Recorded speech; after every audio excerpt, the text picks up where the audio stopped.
प्रथमे माँ को प्रणाम कले तापर मो सह मंदिर गले जाई पहुँचलु महाविनायक मंदिर रे दीप जाली जणाइले मनस्कामना रे तापर आसिलु चंडी मंदिर। एते मांकड़ देखि मते लागिला डर छोट हाइट बोली टेकी होई मंदिर घंटी बजाइली तापर माँ को पाखरे दीप जाली थिली। आज मो स्वामी को जन्मदिन बोली माँ को पाखरे स्वामी को दीर्घायु कामना कली। सकाळु किछि खाई नथिलु दहीबरा देखि पेट पूजा कलु। खरा जोगु तंटी सुखी जाउथिला ठंडा गोटे पीर मन खुशी होई गला। तापर मो गोटे केक आनिली से स्वामी का ना लिखिली। घरे पहुँची स्वामी मोर केक काटिले तापर समस्त खंडे खंडे देले। स्वामी सांग मैंने सरप्राइज केक आनी ताकि स्वामी मोर खुशी हो गले।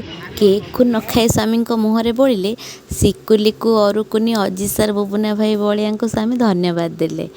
वीडियोटी भल लगी लाइक एंड सब्सक्राइब करेंगे। पुणी देखा नेक्स्ट वीडियो रे। जय जगन्नाथ।